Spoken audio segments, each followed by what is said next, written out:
ഉണ്ട്. സുബ്ഹാനല്ലാഹ്, ചില നാട്ടിൽ പോയാൽ കാണാം റമളാനാകുമ്പോൾ ചിലരൊക്കെ അങ്ങോട്ട് തല മുണ്ടനം ചെയ്യുമ്പോൾ അല്ല അത് മൊത്തം വെട്ടി ഹറാബാക്കിയതായിക്കോട്ടെ. ആ ഖബറിന്റെ മേലെ മുളച്ചു വന്നതിലൊരു മാമ്പഴം ഉണ്ടായാൽ ആ മാമ്പഴം എന്തു ചെയ്യണം എന്ന് വരെ കിതാബിൽ കൃത്യമായി പറയുന്നുണ്ട്. ആ നാട്ടിലെ പതിവ് ഇപ്പൊ പള്ളിക്കാട്ടിലൊക്കെ മുളച്ചു വരുന്ന മാമ്പഴങ്ങൾ, ചക്കകളൊക്കെ ലേലം ചെയ്തതിന്റെ വരുമാനം പള്ളിക്കെടുക്കലാണ്. അങ്ങനെ എടുക്കണം. അതല്ല അവിടെ മുത്തല്ലിമീങ്ങൾക്ക് ഭക്ഷിക്കാൻ കൊടുക്കലാണെങ്കിൽ അങ്ങനെ കൊടുക്കണം. എങ്ങനെയാണെങ്കിലും ഈ കിടക്കുന്ന ഖബറാളികൾക്ക് കൂലിയാണ്. ദുരുപയോഗം ചെയ്യാൻ പാടില്ല, നശിപ്പിക്കാൻ പാടില്ല, വെറുതെ ആക്കാൻ പാടില്ല. കാരണം കിടക്കുന്ന ആൾ അവകാശമാണത്. അവർ കൂലി കിട്ടണം. വെറുതെ ഒരു പൂ പോലും പറിക്കാൻ പാടില്ല. ഒരു പൂച്ചെടിയാണ് ഒരാൾ ഖബറിൽ കുത്തിയത്. ആ പൂവിന്നൊരു സുഗന്ധല്ലേ, അതിൽ നിന്ന് പലരും വന്ന് മധുരം കുടിക്കൂലേ? ആ കുടിക്കുന്നോണ്ട് ഖബറാളി ഗുണല്ലേ? വെറുതെ ആ പൂ പോലും പറിക്കാൻ പാടില്ല. ഫത്തുഹുൽ മുഈനിലെ ഖബറിന്റെ മേലിട്ട് പൂ എടുക്കാൻ പാടില്ല. കാരണം അതിൽ മരിച്ചു കിടക്കുന്ന മയ്യത്തിന്റെ അവകാശം ഹനിക്കലുണ്ട്, നഷ്ടപ്പെടുത്തലുണ്ട്. പിന്നെ എങ്ങനെ ചേട്ടിയൊന്നായിട്ട് വെട്ടണ്? പേര് വൈസൗകര്യം ഒരുക്കാണ്. അതിന് വയ്യൻ ശരിയാക്കിയ പോരെ, വയ്യ ശരിയാക്കിയ പോരെ. അതിനാ ഖബറും പുറത്ത് അപ്പുറത്തും പുറത്തുള്ള ചെടി വെട്ടണോ? ഇനിയിപ്പോ വേറെ ഒന്നിലേക്ക് കുത്തിക്കൊടുക്കാനുള്ള ഒരു കൊള്ളിയെ വിട്ടുന്നെങ്കിൽ അതും ഈ മയ്യത്തിന് ഗുണമാണ്. കാരണം ഈ മയ്യത്ത് കൊണ്ട് തന്നെയല്ലേ വേറെ മയ്യത്തിന് ഗുണം കിട്ടുന്നത്. ഇതങ്ങനല്ല സഹോദരങ്ങൾ, ഇത് മൊത്തം വെട്ടി നിരപ്പാക്കാണ്. ചില സ്ഥലത്ത് പോയാൽ നമുക്കങ്ങനെ കാണാൻ കഴിയുന്നത്. അങ്ങനെ അവിടെ നോക്കുമ്പോൾ പള്ളിക്കാടൊക്കെ ഇത് പുതിയതായിട്ട് 2022 പുതിയ വന്നാന്ന് തോന്നിപ്പോവും.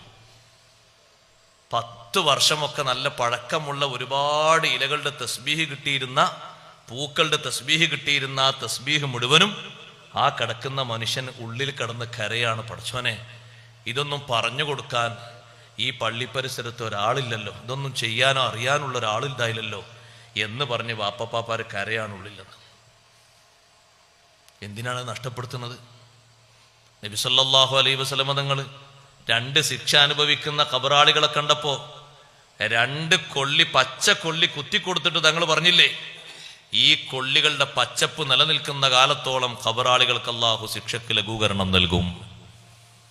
നമ്മളെ നാട്ടിന്റെ ആൾക്കാർ ആരോടും ചോദിക്കണ്ട, ആരോടും പറയണ്ട. വെട്ടാൻ തീരുമാനിച്ചോ, മീറ്റിങ്ങിൽ പാസ്സാക്കി ഒറ്റ വിട്ട്. അത് ശരിയല്ല. അവിടെ ചിന്തിക്കാനും പഠിക്കാനും ഉണ്ട്. എത്രത്തോളം നോക്ക് നിങ്ങൾ, ഒരു ഖബറിന്റെ ഇടയിൽ, ഒരു ഖബറിൽ നിന്ന് ഇങ്ങനെ മുളച്ചു വന്ന വലിയ ഒരു കൊമ്പ്, ആ കൊമ്പിലൂടെ വേറെ കുറെ ഖബറിന്റെ മേലേക്ക് കൊമ്പുകൾ ഇങ്ങനെ നീണ്ടു നിൽക്കുകയാണെങ്കിൽ ഇപ്പുറത്തും അപ്പുറത്തൊക്കെ ഉള്ള ഖബറാളികൾക്ക് ഈ പടർന്നു പിടിച്ച കൊമ്പ് ആശ്വാസമാണ്. നമുക്കതിൻ്റെ ചുവട്ടിൽ നിന്ന് ആ തണൽ കിട്ടും പോലെ ആ ഖബറാളിയുടെ ഖബറിന്റെ പുറത്തു നിന്ന് മുളച്ചു വന്ന് വികസിച്ച് പന്തലിച്ച ആ മരത്തിന്റെ ശാഖകളിൽ നിന്ന് ചുറ്റുഭാഗത്തും കിടക്കുന്നവർക്ക് വലിയ സന്തോഷമാണ്, റഹ്മത്താണ് കിട്ടുന്നത്. കാരണം ഈ ചില്ലകളിലുള്ള ഓരോ ഇലകളും ചൊല്ലുന്ന തസ്ബീഹ്, അവർക്കൊക്കെ തസ്ബീഹ് ഉണ്ട്. വഇമ്മിൻ ശൈഇൻ ഇല്ലാ യുസബ്ബിഹു ബിഹംദിഹി വലാകിൻ ലാ തഫ്ഖഹൂന തസ്ബീഹഹും. കല്ലുകൾക്ക് തസ്ബീഹുണ്ട്, സുബ്ഹാനല്ലാഹ്. മരങ്ങൾക്ക് തസ്ബീഹുണ്ട്, പുല്ലുകൾക്ക് തസ്ബീഹുണ്ട്, സൃഷ്ടിജാലങ്ങൾക്ക് മുഴുവനും തസ്ബീഹുണ്ട്. പറവകളുടെ തസ്ബീഹാണ് 2 നേരങ്ങളിൽ അതിന്റെ കളകളാരവം മുഴക്കിയിട്ടുള്ള പറക്കൽ. ആടുകൾക്കും കോഴികൾക്കും ഒക്കെ തസ്ബീഹുണ്ട്.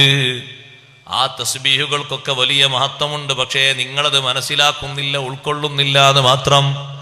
അഷ്റഫുൽ ഖൽഖ് റസൂലുള്ളാഹി